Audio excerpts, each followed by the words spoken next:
여러분 안녕하십니까? 2020학년도 임용고시 일반사회 합격 설명회 시작하겠습니다. 이번 시간은 임용시험에 대해서 우리 일반사회에 대해서 우리 수험생 여러분께 정보를 드리는 시간이거든요. 그러면 공부하는 방법이라든가 또 어떤 이게 일반 사회가 어떤 과목으로 구성되어 있나, 또한 기출문제를 몇 문제 풀어보면서 이러한 부분에서 이렇게 출제된다는 거, 또 난이도 한번 분석을 해보고요, 여러 가지 정보를 드리도록 하겠습니다. 일단은 김지태 선생이고요. 김지태, 자 한자로는 뭐 사회 선생으로서 많이 안다라는 그런 뜻을 가지고 있습니다. 그 다음에 학교는 고대를 나왔고요. 우리 지스쿨에서 2019학년도부터 인연을 맺어서 수업을 지금 진행하고 있습니다. 그러면 이번 시간에는 우리 임용고시 일반사회 수험생들이 실제 어떤 시험을 보는지 한번 보겠습니다. 1번 지필고사 정보를 한번 보면요, 1교시가 9시에서 10시까지 논술형입니다. 한 문제고요. 한 문제고, 우리가 교육학 1교시가 교육학입니다. 1교시가 교육학. 시험 시간 교육학.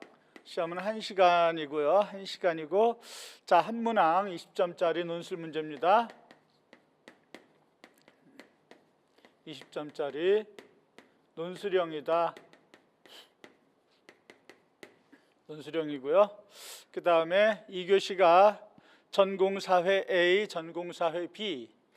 전공사회 A, 전공사회 B를 그러면 A는 과목별로 다르고 그런 건 아니고요. 약간 난이도와 어떤 단답형, 서술형, 약간 긴 논술형, 이런 차이점이 있을 뿐이지, 전공사회 A에도 역시 여러 과목 들어가 있고 전공사회 B에도 여러 과목 들어가 있습니다. 전공사회 편의상 2교시가 전공사회 A, 그 다음에 3교시가 전공사회 B고 각각 40점 만점입니다. 40점 만점. 그래서 토탈 100점 만점으로 지필고사 점수를 매기겠습니다. 우리 일반 사회에서 배워야 되는 교수 과목, 가르쳐야 되는 과목이 뭐냐 보면, 일단은 법 과목이 있고요. 법은 우리 지스쿨에서는 법학 통론 이루고 있습니다. 법 과목이 있고, 정치학, 경제학. 이 경제학은 다시 미시, 거시로 나누고요. 미시와 거시로 나누고, 그 다음에 사회문화, 사회과 교육론, 사회문화 또는 사회과 교육론.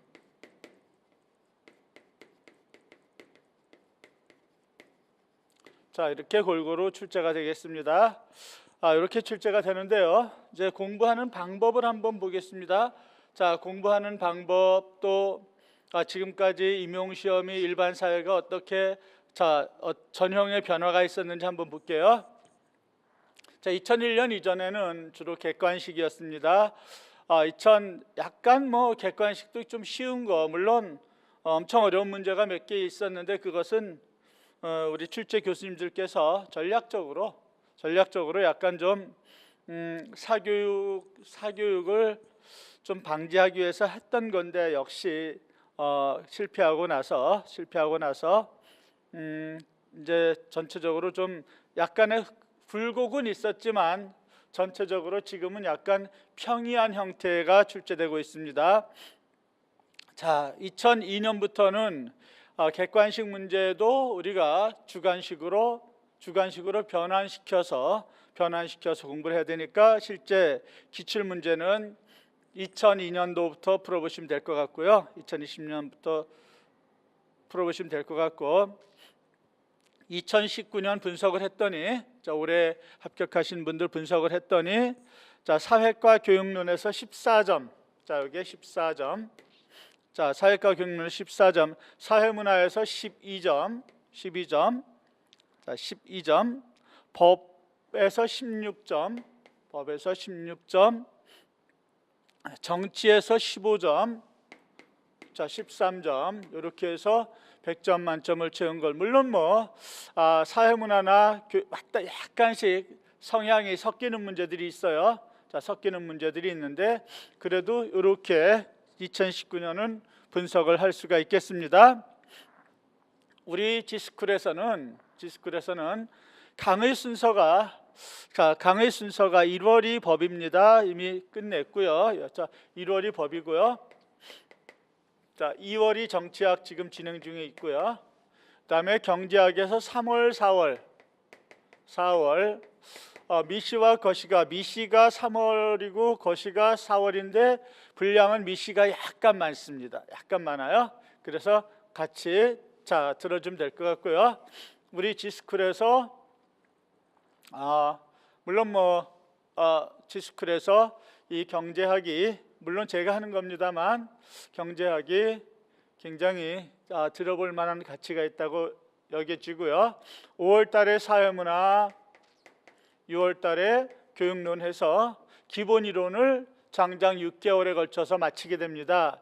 이 기본 이론을 철저히 했을 때 그러면 이제 그때부터 문제풀이인데요. 그러나 이 기본 이론만 해도 합격하지 않을까, 그렇게 생각이 되고요.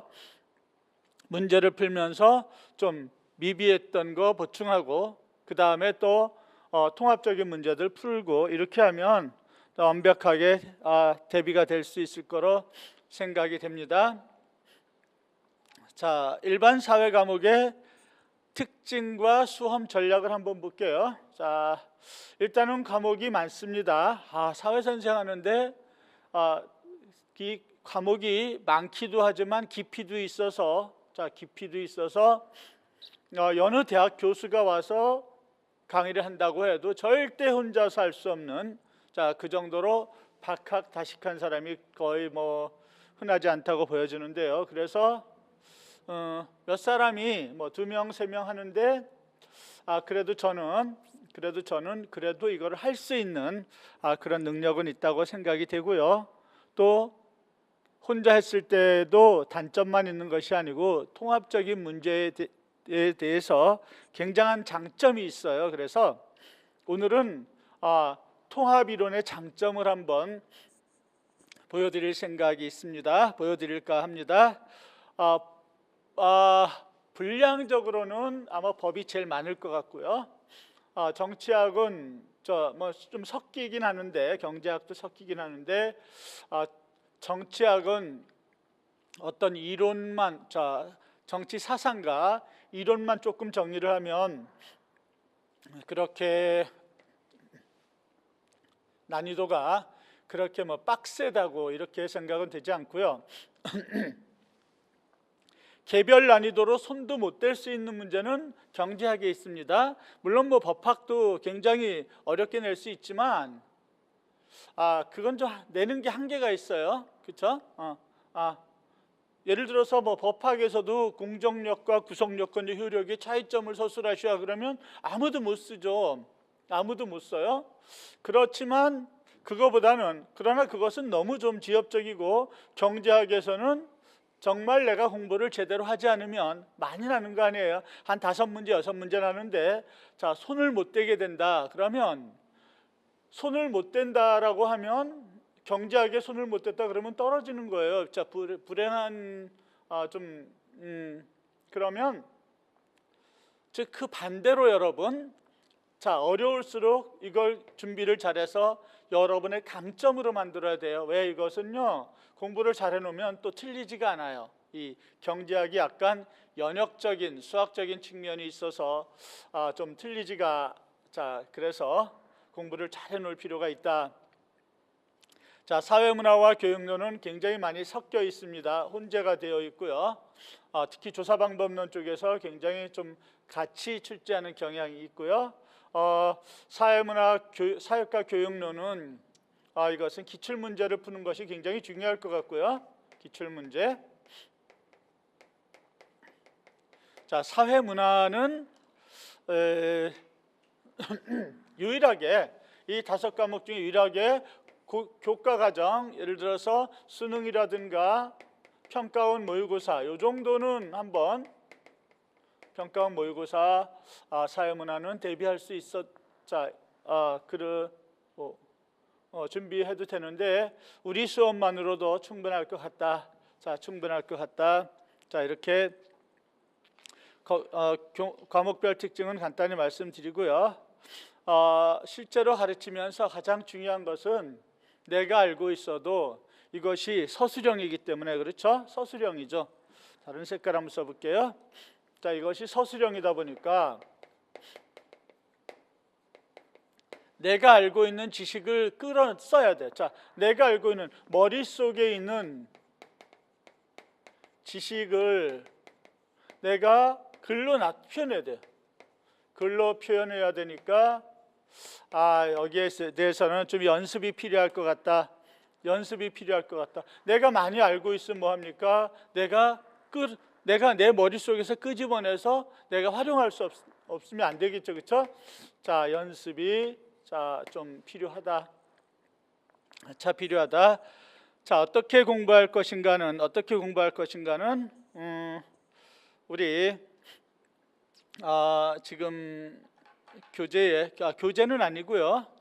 설명회 프린트에 전체적으로 두서없이 꼭 필요한 것들만 쫙 해서 써놨습니다. 자, 써놨어요. 자, 이제 중요한 거 뭐냐면요. 이 수업을 통해서 이 기둥을 우리가 집을 지으면 뼈대, 골격, 기둥이 중요하잖아요. 그렇죠? 이 기둥, 골격이 튼튼해야 무너지지 않잖아요. 그러면 이제 그 골격을 이 수업을 통해서 우리가 그 골격을 짤 거예요. 만들 거예요. 그럼 이제 예를 들어서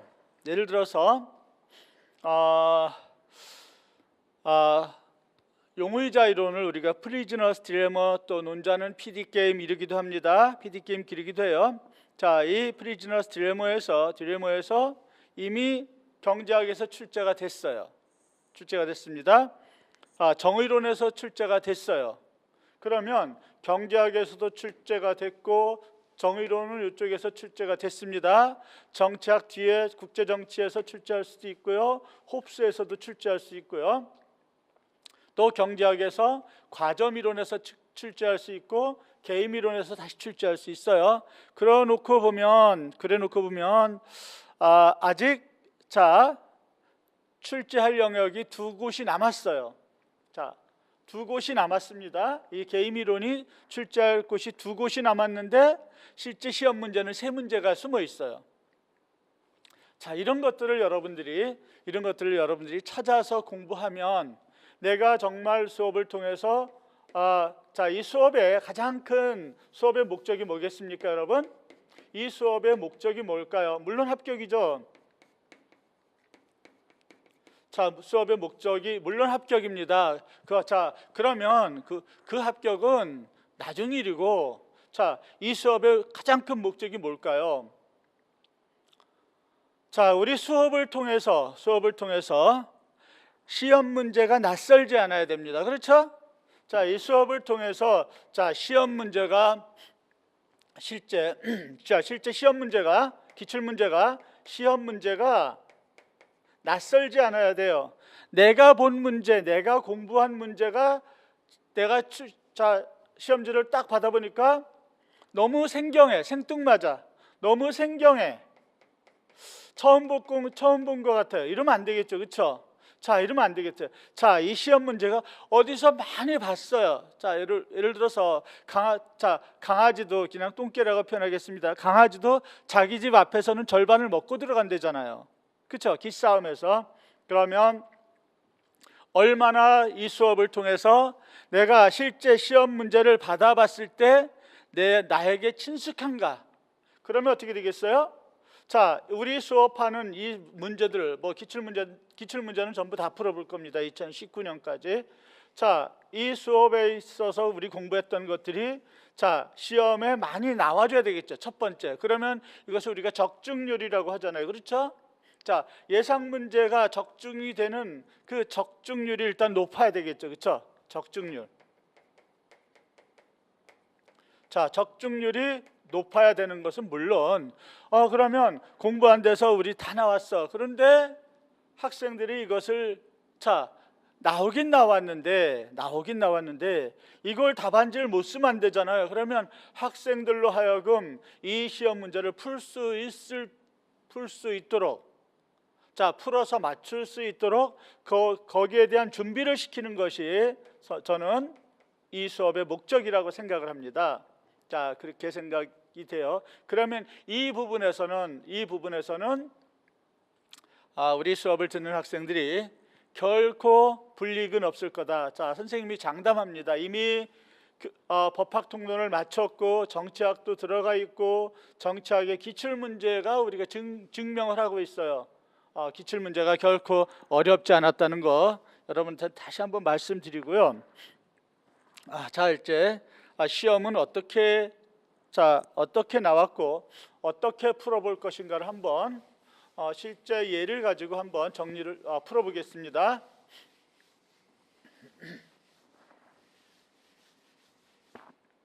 자, 우리 프린트는 6페이지가 될 것 같은데요. 자, 이 문제도 한번 경제 문제입니다.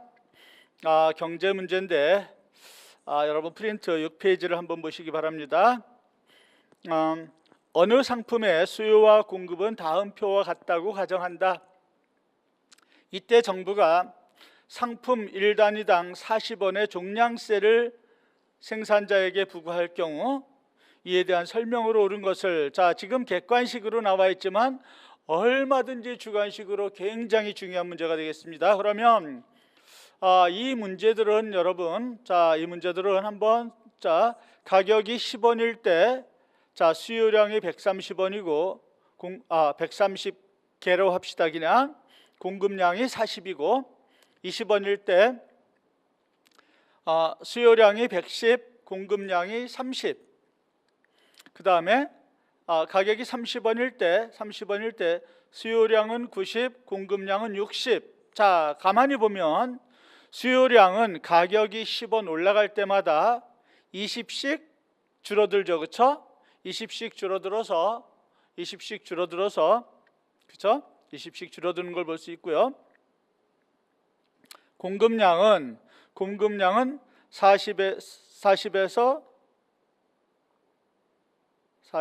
30 오타가 있는 것 같으네요. 오타가 30. 공급량에서 40을 10으로 고치세요. 10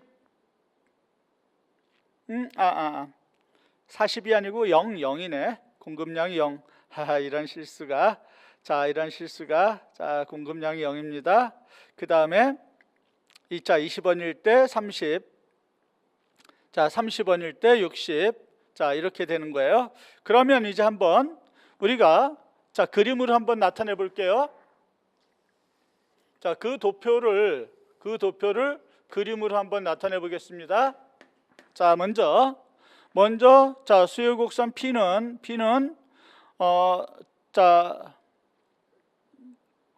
10원일 때 130개, 20원일 때 110, 30원일 때 90. 이것을 쭉 정리를 하면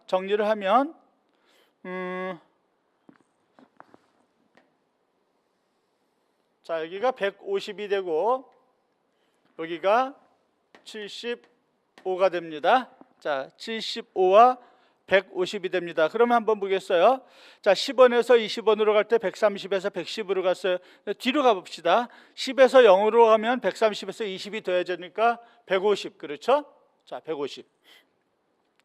쭉 내려오면, 자, 제일 밑에 70일 때 10이에요. 그러면 0이 되려면 75가 되니까, 자, 이렇게 돼서 이걸 수학식으로 나타내 보면 P는 75 마이너스 2분의 Q 이렇게 되겠죠. 그렇죠? 75 마이너스 2분의 Q. 자, 이렇게 됩니다. 그 다음에 자, 이 공급곡선을 다시 공급곡선, 자, 11대 0, 그 다음에 21대 30 쭉 해서 보면 공급곡선은 어떻게 그려지느냐? 이렇게 그려져요.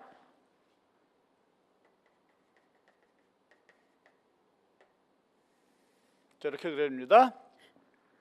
자, 이걸 P에 관한 식으로 나타내면 P는 Q-30. 자, 이렇게 나타내져요. 그러면 수요 공급이 만나는 점에 있어서, 그쵸? 생산량과 가격이 결정될 거예요. 자, 이걸 한번 봅시다. 그러면 볼게요. 같은 P니까, 자, 우변을 같이 놓겠습니다. Q-30은 75 마이너스 2분, 자, 2분의 Q, 양변은 무조건 2를 곱해 볼게요. 2Q-60은 150 마이너스 Q, Q를 저쪽으로 넘기면 3Q는, 그쵸? 넘어오니까 210, 그렇죠? 자, 3Q는 210 됐습니다. 따라서 Q는 70. 자, 여기가 70이에요.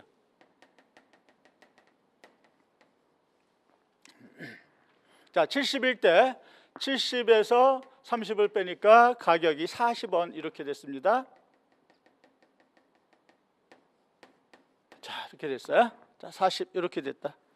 자, 이제 그러면 우리가 아무 조건이 없을 때는 40원의 가격으로 70개만큼 생산해서 시장에서 거래가 되는 거죠.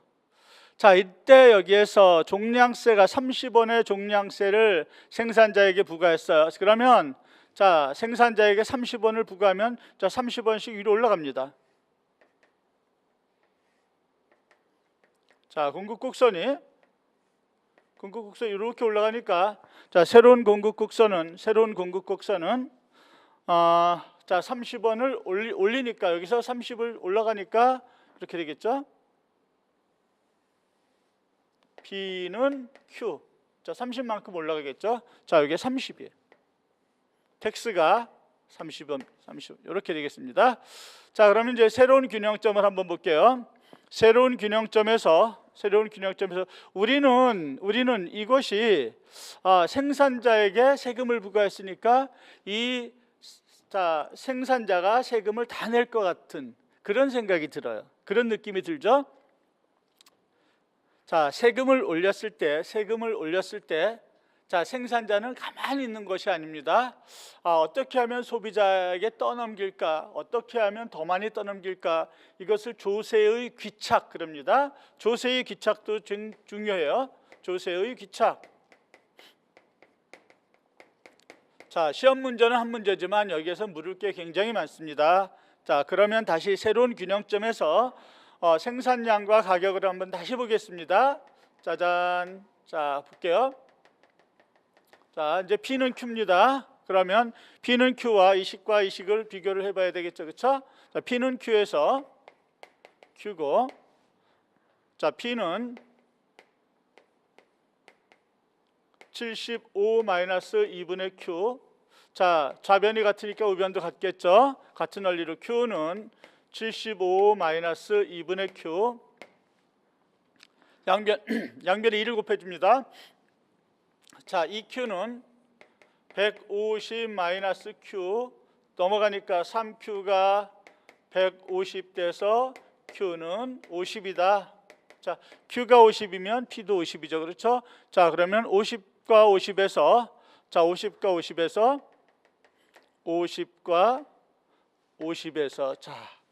자, 새로운 균형점이 생겼어요. 자, 그런데 지금 자, 요점을 가만히 보니까 요점에서 다시 이렇게 보니까 자, 60, 자, 50이죠. 그렇죠? 자, 요거 50입니다. 50에서 30 빼니까 요거 20인 걸 알 수 있어요. 그러면 자, 국가가 세금을 30원을 부과를 했더니 자, 원래 있던 균형 가격보다 10원이 올라갔으니까 여기에 소비자 부담이죠. 그렇죠? 자, 소비자 부담이 조세 기착을 지금 얘기하는 거야. 10원이었고 생산자 부담은 다른 색깔로 한번 써볼게요. 생산자 부담은 20원인 걸 알 수 있어요. 그렇죠? 세금 30원이 다 생산자가 부담하는 것이 아니고 생산자 부담이 20원인 걸 알 수 있다. 그렇죠? 10원인 걸, 그렇죠? 이렇게 해서 조세의 기착은 저렇게 좀 되겠죠? 그러면 자, 이게 이제 요만큼이 조세 수입이 되는 거예요. 그렇죠? 자, 요만큼이 조세 수입이 돼요. 자, 그럼 한번 보겠습니다. 자, 조세 수입입니다. 여기에서 잠깐 좀 원래 예전에는 이만큼이 컨슈머 서플러스, 자, 이만큼이 소비자 잉여였어요. 잉여였고, 자, 아래 부분이 생산자 잉여였는데, 자, 이 균형점에 이 부분이 생산자 잉여였는데, 이제 새로운 균형점에서 소비자 잉여가 이만큼으로 줄었어요. 소비자 잉여가 줄었고요. 요 부분은 조세로 갔죠. 그렇죠? 요 부분은 텍스로 갔어요. 자, 요 부분이 생산자 잉여죠. 그렇죠? 자, 생산자 잉여인데 지금 계산이 안 되고 있는 부분이 있어요. 계산이 안 되고 있는 부분이 어디냐? 요 부분이 계산이 안 되고 있다. 그렇죠? 데드 웨이트로, 자, 조세로 인한 사회적 후생 손실이죠. 조세로 인한, 자, 사회적 후생 손실. 이걸 또 이렇게도 할 수 있어요. 자, 조세로 인한 사회적 후생 손실, 조세를 부과하니까 가격이 높아져서, 그러면 가격이 높아지면 사람들이 덜 사고, 그 다음에 덜 생산해서 어떻게 되겠습니까? 조세로 인해서 가격이 높아지고 생산이 감소했죠. 그래서 우리는 이 사회적 후생 손실, 요 삼각형을 구하는 문제도 종종 우리 임용고시에서 전통적으로 출제가 된 바 있다. 자, 이제 지금부터 그러면 우리는 이 문제를 풀 준비가 되어 있습니다. 자, 조세 수입은 얼마일까요? 자, 여기 30원에서 50개 팔았으니까 조세 수입은 1,500 그렇죠? 30 곱하기 50이니까 1,500인 것을 알 수 있어요. 그래서 과세 후에 정부의 조세 수입은 1,500원이 된다. 자, 맞습니다. 자, 니은 과세 후에 소비자가 상품을 구매하는 가격은 50원이었죠. 그렇죠? 네, 지당하신 말씀 50원입니다. 자, 50원 되겠습니다. 이것을 그냥 이 도표만 가지고 그림을 안 그리면 자, 이거 굉장히 좀 어렵습니다. 자, 과세 후에 니은 맞았어요. 과세 후에 후생 손실은 얼마냐? 후생 손실은 자, 삼각형이니까 2분의 1 곱하기, 자, 후생 손실 볼까요? 후생 손실 구해 볼게요. 자, 2분의 1. 자, 밑변이 뭡니까? 30이죠. 그렇죠? 이거 10, 이거 20이니까 30 곱하기 30. 자, 높이가 50에서 70, 20이니까 20 해서 계산을 했더니 300이다. 그렇죠? 300이다. 후생 손실은 300이다. 600원이다. 틀렸고요. 300이다. 300원이다. 과세 후에 리을 종량세의 생산자 부담은, 자, 생산자 부담은 20원이죠. 그렇죠? 네. 자, 원래 40원에 팔다가 지금 20원이니까 자, 20원. 생산자 부담은 단위당 20원이 된다. 자, 10원은 소비자 몫이고 20원은 생산자 몫이다.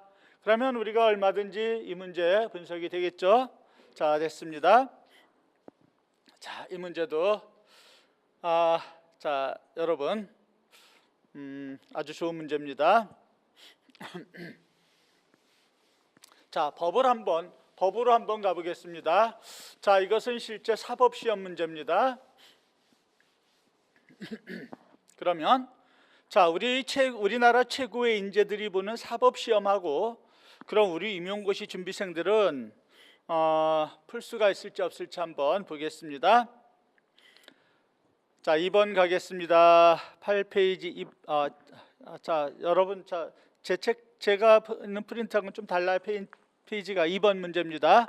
자수성가로 큰 부를 축적한 갑은 사망하기 전에 출가한 딸에게 10억을 증여했다. 자, 갑이 10억을 증여했는데, 자, 상속자에게 증여를 하면 10년까지 합산입니다. 자, 10년까지 합산이기 때문에 따라서 자, 기초재산, 지금 상속재산을 먼저 한번 구해볼게요.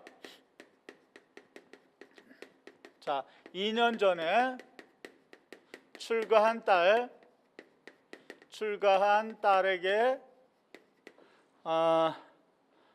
자, 10억을 증여했다. 10억. 자, 좋죠, 그렇죠? 돈을 많으면 좋은 것 같아요. 10억을 증여했다.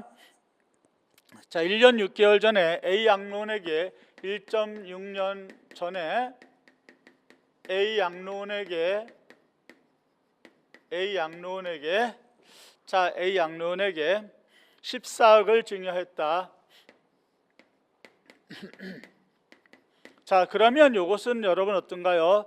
자, 남에게 자기 자식에게 증여한 것은 10년이 유효기간인데 남에게 증여하는 것은 1년입니다. 따라서 이것은 이제 날아간 돈이 없어졌어요. 날아간 돈이 되겠어요. 그 다음에 자, 사망 6개월 전에 자, 비재활원에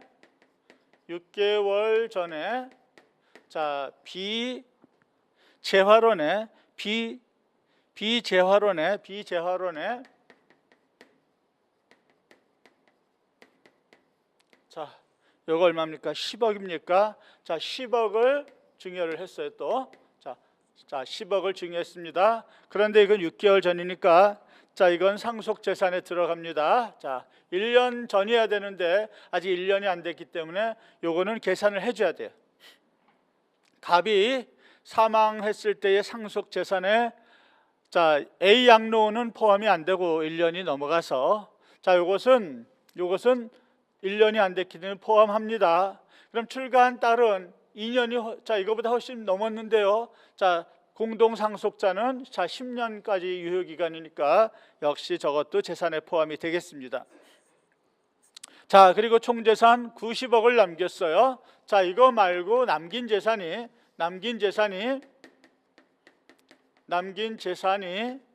90억인데 자, 이것을 몽땅 어디로 자, 대학 발전 기금으로 K대학에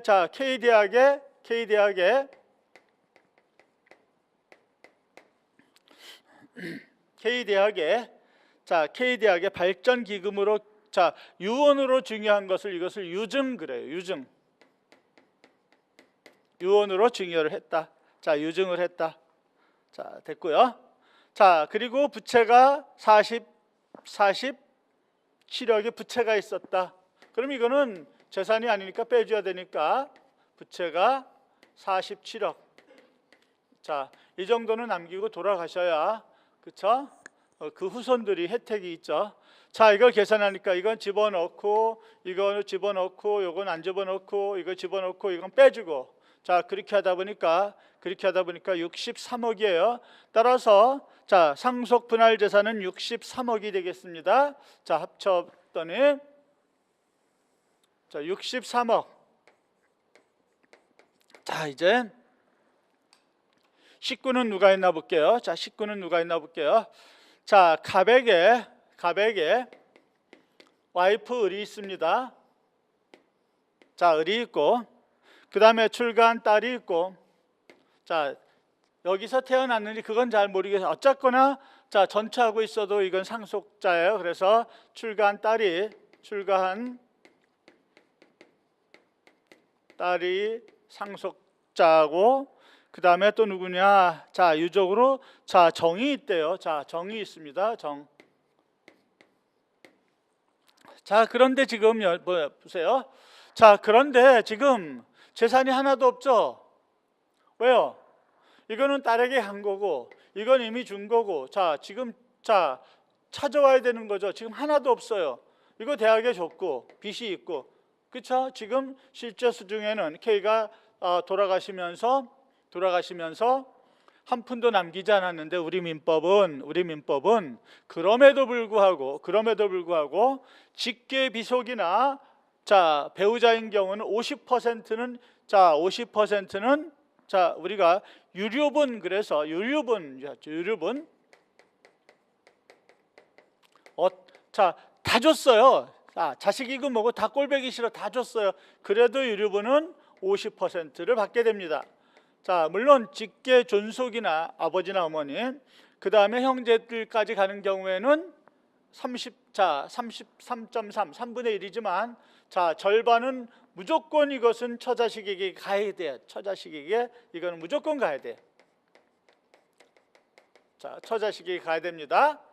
자, 그럼 한번 보겠습니다. 자, 얘도 1이고 1.5입니다. 그러면 2, 4, 7, 63이니까 자 9억 해서 자 을은 27억을 받을 수 있고, 원래 상속이라면 자 18억을 받을 수 있고 지금 18억을 받을 수 있어요. 그런데 지금 전부 이것을 몽땅 대학의 발전 기금으로 내놨어요. 그러니까 어차피 자 그냥 상속은 안 되고 유류분으로 받아야 되니까 50%니까 13.5억. 자 13.5억. 자 9억 해서 자 이렇게 아들과 자식이 자 이것을 누구한테 제일 먼저 유증으로 가야 돼요.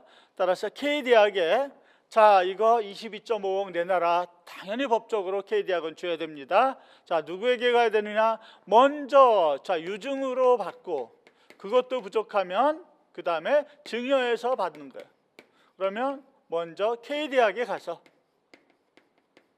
K대학에 자 90억에서 47억에서 그러면 43억이가 있으니까 충분하죠. 그렇죠?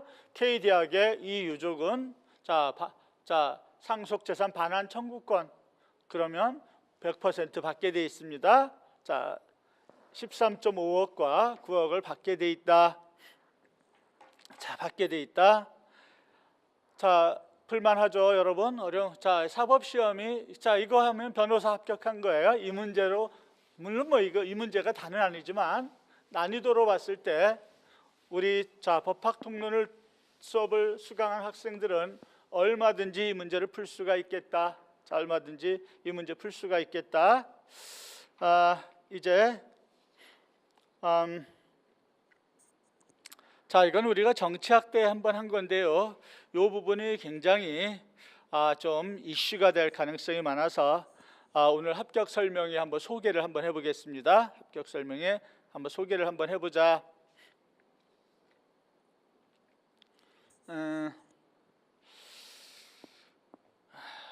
이거 1개, 2개, 3개.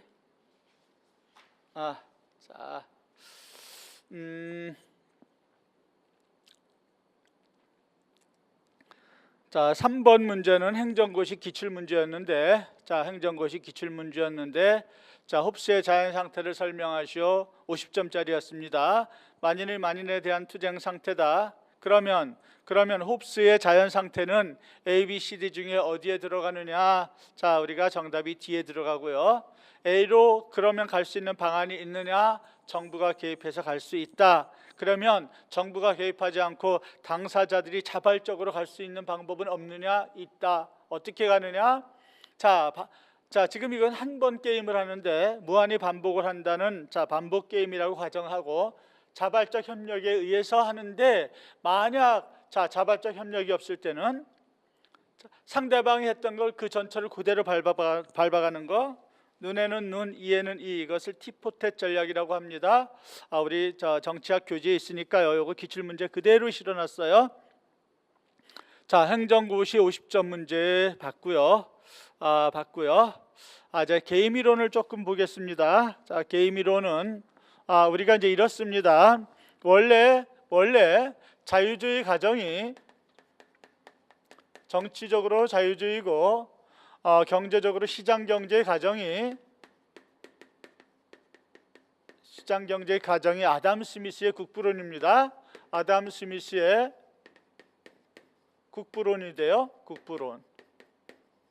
국가의 부. 자, 국가의 부에 관한 이론 되겠습니다. 그러면 아담 스미스는 어떻게 얘기를 했느냐면, 이건 경차기 그대로 한 건데 다시 한번 볼게요. 자, 각각의 경제 주체가 이기적인 생각을 가지고 자기만의 이익을 추구할 때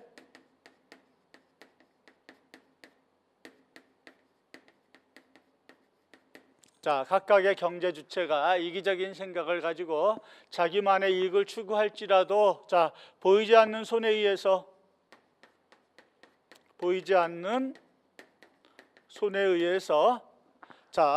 공공의 이익이 국부가 저절로 증진된다. 이 내용이에요. 이것이 아담 스미스 주장하는 거예요. 각각의 경제 주체가 개인이 이기적인 생각을 가지고 자기만의 이익을 추구할지라도 경제는 보이지 않는 손에 의해서 공공의 이익이 저절로 증진되니까 국가는 간섭하지 말아라고 하는 자유방임주의론의 기본 그 단초를 제공하는 문장입니다. 자유방임, 소극국가. 그렇죠? 그러면 여기서 한번 묻겠어요. 이기적인 생각을 가지고 자기만의 이익을 추구한다. 이것은 이제 두 가지 쪽에서 뭐냐 하면, 하나는 인간의 본성이 악하다라고 하는 성악설, 인간은 이기적인 존재다라고 하는 성악설에 기반을 두고 있고, 두 번째, 이기적인 생각을 가지고 자기만의 이익을 춘다는 개인의 합리성, 이렇게 돼요.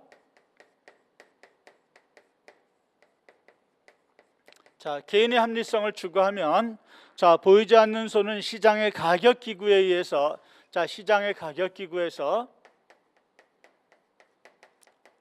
저절로 증진된다. 이렇게 보는 거예요. 이렇게 보는 거예요. 그러면 개인들이 합리적인 생각을 하면 이제 개인들이 합리적 결정을 하면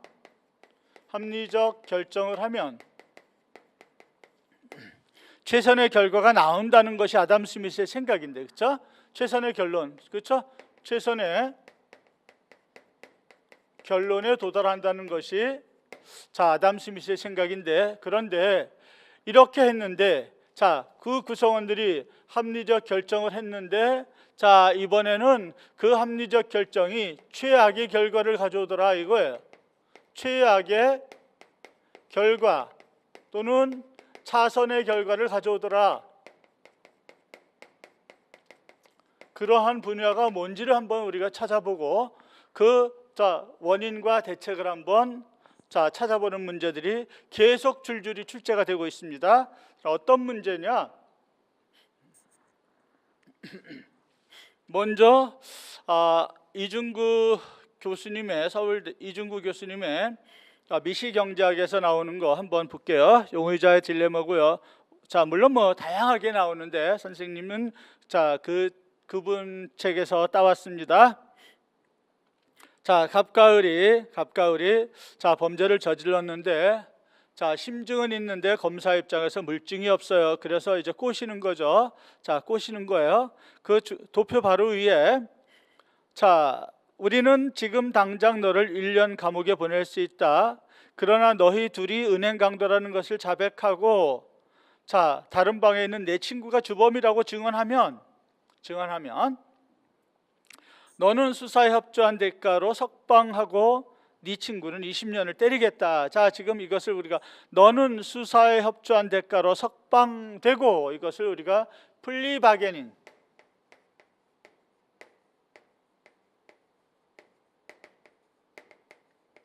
자, 사법수사 뭐 협조제도 뭐 이렇게 되는데요. 그쵸? 자, 사법협조자, 그쵸? 사법협조자 형벌감면제도, 사법협조자 형벌감면제도, 사법협조자 형벌감면제도. 자, 이렇게 했습니다. 그 다음에 이제 둘을 격리시켜 놓은 상태에서 자, 무지의 베일 속에서 하는 거니까 우리가 롤스의 정의론의 그 약간 그 방법론을 좀 따왔고요. 어쨌거나 여기서 중요한 것은 그것이 아니고, 자, 보수행렬표를 보니까 둘 다 부인하면 1년 1년, 둘 다 부인하면 1년 1년. 자, 생략할게요. 하나는 부인하고 자백하면 20년 석방. 자, 얘가 부인하고 얘가 자백하면 자, 죄를 다 뒤집어 쓰는 거예요. 자, 석방하고 20년. 그다음에 자, 8년 그랬어요. 8년. 자, 그렇습니다. 자, 지금 위에가 을이고 여기가 을이고 여기 갑입니다. 그러면 자, 갑은 지금 갑과 을이 격리되어 있어서 자, 우리 결백하다. 전부 다 너도 부인하고 나도 부인하면 그냥 경범죄로 그냥 형량이 1년만 살면 되니까 둘이 철석같이 약속을 했는데, 자, 이제 의사소통이 안 되니까, 그쵸? 격리되어 있는 상태에서 무지의 베일 속에서 갑과 을은 어떻게 행동을 해야 할지 한번 우리가 분석해 보겠습니다. 자, 지금 갑이 부인을 하면 을은 1년을 살거나 자, 석방이 됩니다. 그렇죠? 그래서 자, 을은 자백을 하는 것이 더 좋아요. 자백을 하는 것이, 풀려나는 것이 1년 사는 것보다 더 좋죠. 자, 이제 갑이 자백을 한다는 가정하에서 을은 자, 갑이 자백을 하고 을이 부인을 하면 을은 독박을 써서 20년을 살아야 돼. 이제 평생 이제 감옥에 사는 거죠. 자, 갑이 자백을 하고 을이 자백을 하면 8년이에요. 따라서 20년 사는 거하고 8년이 훨씬 더 짧은 거니까 어쩔 수 없이 이렇게 해도 자백을 하고 이렇게 해도 자백을 하니까 을의 선택은 자백이 되겠습니다. 따라서 을의 선택은 자백이에요. 자, 을의 선택, 을의 합리적 결정은 자백이에요. 그렇죠? 자, 갑도 마찬가지입니다. 을이 약속은 했지만 을이 어떤 행동을 할지 모르잖아요. 그렇죠? 을이 부인을 할 때 나는 1년을 살거나 석방이 되거나 그러니까 자, 석방 쪽으로 가죠. 그렇죠? 자, 자백을 하게 돼요. 자, 자백. 자, 그다음에 얘가 자백을 했을 때도 자, 20년과 8년이 더 좋죠. 그래서 어쩔 수 없이 갑을 모두 자백을 하게 됩니다. 자, 그것이 합리적 선택이에요. 갑도 자백을 하고 을도 자백을 하고 그것이 합리적인 선택이에요. 그런데 형량을 보니까 아땀시 엄청나게 많이 살아야 되잖아요. 1년만 살면 될 걸 8년씩이나 살아야 되니까 자, 굉장히 나쁜 결과를 가져왔죠. 그렇죠? 그러면 왜 이런 결과가 생길까? 분명히 개인으로서는 합리적인데 나도 이 페이오프 매트릭스를 가지고 최선의 선택을 했는데 왜 이런 결과를 가져오느냐? 자, 이제 이것을 우리가 풀어내는 것이 이 수업의 목적이 되겠습니다. 자, 그렇죠? 자, 그다음에 이제 과점 기업을 한번 가볼게요. 과점 기업을 한번 가보고 계속 이와 관련해서 물론 수업은 했습니다만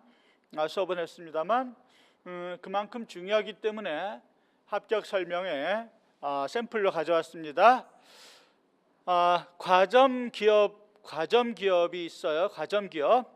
자, 과점 기업은 두세 개 큰 회사들이 시장을 거의 잠식하고 있는 상태를 과점 기업 그러는데요. 자, 과점 기업 그럽니다. 자, 보수행렬표를 먼저 볼게요. 자, 갑과 을이, 자, 생산량 갑과 을이, 자, 여기 을이고 저 갑입니다. 갑과 을이, 자, 낮은 생산량,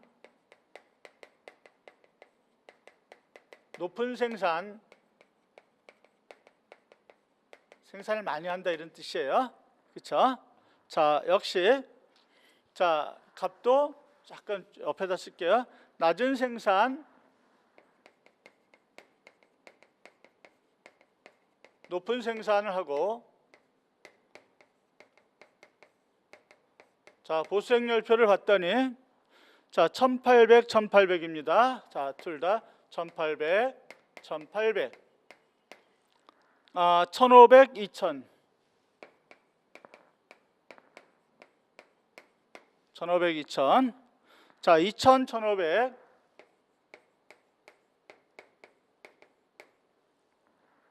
자, 1600, 1600 이렇게 나왔어요. 자, 이 갑과 을이 야, 우리 자, 카르텔을 결성해서 담합을 합니다. 갑과 을이 담합을 해요. 담합. 이것을 다른 말로 카르텔을 결성한다. 자, 담합을 해서 야, 우리 생산량을 좀 줄여서, 그러면 생산량을 줄이는데 이렇게 생각할 수 있어요.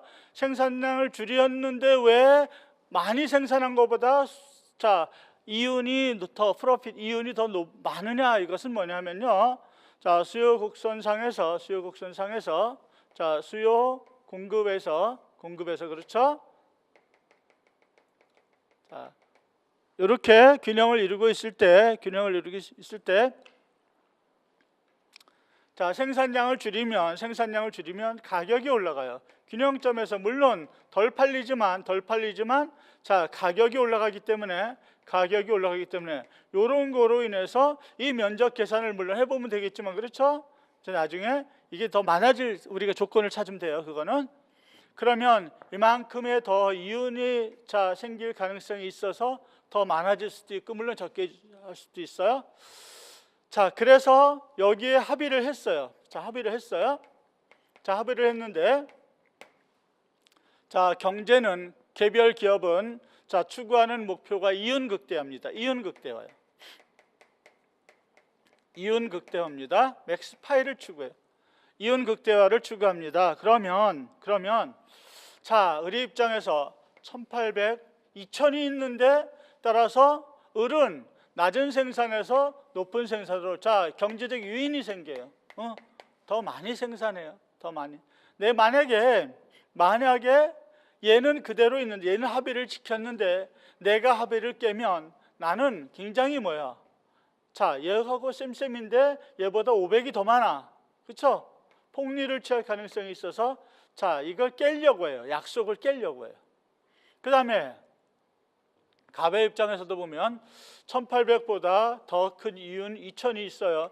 그래서 역시 자, 낮은 생산에서 많은 생산에 즉 유인이 생겨요. 경제적 유인이 발생해서 자, 행동을 하려고 해요. 그러면 이윤 극대화를 쫓아서 가는 것이 기업이니까 얘도 많이 생산하고 얘도 많이 생산했더니 쭈구리 자, 이윤이 줄었어요. 왜요? 더 많이 생산되니까 가격이 내려가잖아요. 그렇죠? 생산량은 많아졌지만 가격이 내려가니까 자, 이윤이 줄었어요. 자, 보겠습니다. 분명히 경제적 유인이 있어서 그 유인을 따라가면 우리는 합리적이라고 합니다. 합리적 선택을 했어요. 자, 역시 갑도 합리적인 선택을 했는데 분명히 둘 다 합리적 선택을 했는데 결과가 뭐겠어요? 자, 합쳐봅시다. 3600. 자, 합쳐봅시다. 3500. 합쳐봅시다. 3500. 합쳐봅시다. 3200. 최악의 결과가 나왔죠. 그렇죠? 즉 이윤 극대화를 추구하는 갑과 을 기업이 자기 합리적인 결정을 한 결과 이번에는 최악의 결과가 나왔어요. 그렇죠? 최악의 결과가 나왔다. 그러면 먼저 논점이 두 가지인데요. 자, 과점 기업이 독점처럼 행동을 하기 위해서 합의를 했다고 할지라도 그 이윤의 어떤 유인 극대화 유인에 따라서 더 많은 이윤이 존재함으로 인해서 자꾸 그쪽으로 옮겨가려고 하는 경제적 유인이 생겨서 합리적인 행동을 하게 돼요. 그러면 자, 옮아가요. 높은 생산. 얘도 마찬가지예요. 그 결과 가격이 내려가서 결국 최선의 결론에 도달하지 못하는 현상을 우리는 보게 되죠. 그렇죠? 그러면 이제 어떻게 하느냐도 우리가 이제 중요한 거죠. 그렇죠? 그러면 이제 어떻게 하느냐? 우리 현실에서 오펙 봤는데요. 자, 그건 빼고요. 이제 하나 더 하고 이 수업을 마칠까 하는데요. 자, 이걸 한번 보겠습니다. 자, 공유자원. 자, 공유자원.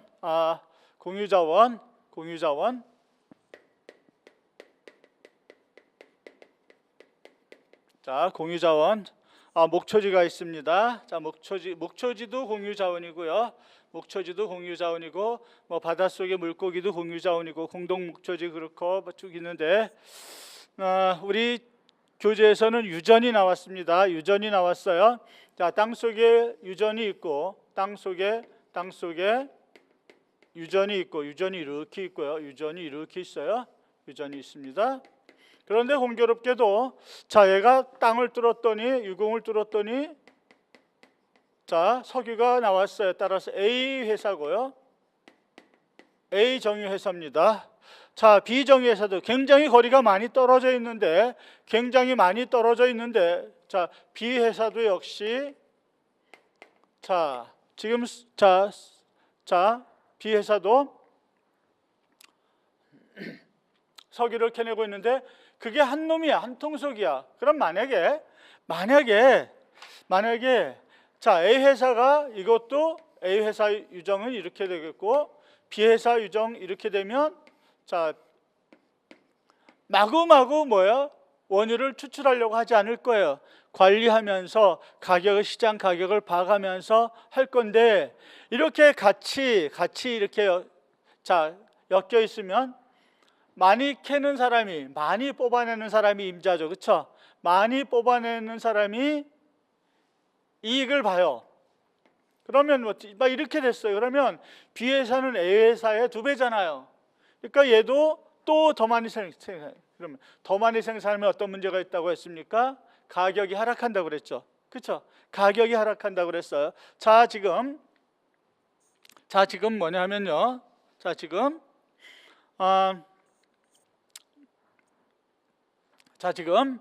이 유전에 대해서 땅 속에 있는 거니까 자, 경계가 있다고 치더라도 얘도 이 유전을 이용할 수 있고 얘도 이 유전을 이용할 수 있죠. 그렇죠? 왜냐하면 이용할 수 있어요. 그렇죠? 독점적, 자, 배타성이 없잖아요. 그러니까 이 유전에 대해서 A와 B는 비배제성을 가지고 있어요. 그런데 누가 더 많이 캐느냐 경쟁을 하게 되겠죠. 그렇죠? 자, 그러면 어때요? 자, 경합성은 있어요. 우리가 이것을 소비의 경합성 그러고 경합성 또는 경쟁 그럽니다. 경합성 또는 경쟁 그래요. 자, 지금 배제, 자, 배타성은 없는데 경합성이 있을 때 우리는 이러한 재화를 공유지 그러는 거예요. 자, 공유지 그러는 거예요. 자, 공유지. 그러면 어떻게 되겠어요? 마을 공동에 목초지가 있다고 쳐봅시다. 자, 이제 많은 경우에 마을 공동에 목초지가 있어요. 자, 목초지가 있어요. 공동 목초지가 있어요. 여기에는 양을 키우는 사람이 4명이 있고, 자, 역시 각각의 개인 사유지가 있어요. 또 사유지가 또 풀밭이 또 있어요. 각각 이렇게 있다고 쳐요. 그렇죠? 시골에 가면 마을 공동 소유 땅도 있지만 개인 땅들 다 가지고 있잖아요. 자, 개인 풀밭이 다 있어요. 개인 풀밭이 다 있어요. 그러면 A 입장에서 보면 내 소가 10마리가 있는데 내 소가 10마리가 있고 얘도 10마리가 있고 얘도 10마리가 있고 예를 들어서 10마리가 있다고 칩시다. 나는 A 합리적인 선택은 뭡니까? A 합리적 자, 내 풀밭에 가서 풀을 뜯어 먹이는 것이 아니라 자, 이 소 10마리를 공동 목초지에 가서 풀을 뜯어 먹게 하는 거예요. 누구나 이용할 수 있어요. 누구나 이용할 수 있어요. 누구나 이용할 수 있어요. 그러니까 경쟁성, 경합성은 있죠. 그러나 마을 공동 목초지니까 누구를 배제하지 못하죠. 그렇죠? 비배제성이. 그러면 맥시멈이 이 공동 목초지에서 풀이 예를 들어서 한 20마리면 족한데 지금 40마리가 들어와 있어요. 그렇죠? 얘도 합리적 선택 여기서, 얘도 합리적 선택 여기서, 얘도 합리적 선택 여기서. 자, 원래 20마리가 맥시멈인데 40마리가 들어와 있으면 이것은 뭐 황폐화 되겠죠. 황폐화 된다고 하는 것. 분명히 아담 스미스는 합리적인 선택의 결과 최선의 결론에 도달한다고 했는데, 그러나 지금 이런 게임 이론이라든가 프리즈너스 딜레마, 공유지 이론에서는 어때요? 개인이 합리적인 선택을 한 결과 최악의 결론에 도달하는 거잖아요, 지금. 그랬을 때 이제 그러면 어떻게 하면 황폐화 되지 않겠느냐? 첫 번째가 이거 정부가 개입하는 거죠. 정부가 개입해서 마리수를 제한하는 거예요. 그렇죠? 마리수를 제한하면 되겠죠. 마리수를 제한하는 거예요. 두 번째, 20마리로 제한하면 뜯어먹어도 풀이 또 새 풀이 나고 하니까 두 번째는 이 재산권을 설정해 주는 거예요. 재산권 설정.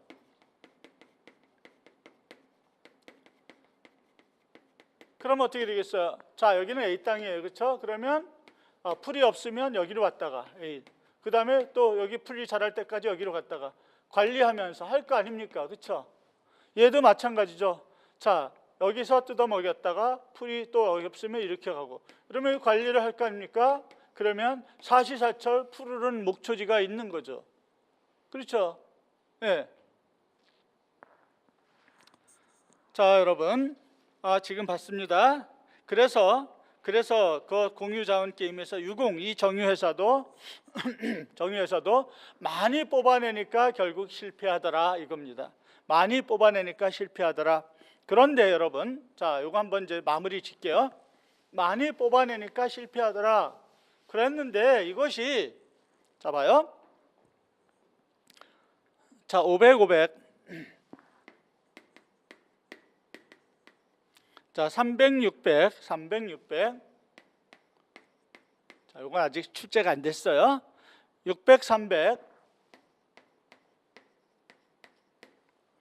400. 갑과 을회사가 지금 이 페이오프 매트릭스를 보니까 나도 적게 생산하고 나도 적게 정산해서 이렇게 약속을 했어요. 합의를 했어요. 그런데 지금 의뢰 입장에서 보면 500보다 더 많은 이 600이 있어요. 이윤 극대화를 추구해서 옮기려고 하는 경제적 유인이 생기고 그래서 더 많이 생산하게 돼요. 값도 마찬가지입니다. 500보다는 600을 선택하려고 하는 유인이 생기고 그래서 증산을 하게 돼요. 그 결과 많아진 원유가 가격을 다운시켜서 결국에서는 여기에 도달하는 거죠. 여기에 도달하는 거예요. 합리적 선택의 결과 증산을 했지만 얘도 증산을 했지만 그 결과 가격이 하락해서 원래 합의한 500, 400 여기에 이르지 못하는 현상. 그렇죠? 그래서 이윤 극대화를 이루지 못하고 있어요. 봐봐요. 1000 합해서 1000이에요. 900이죠.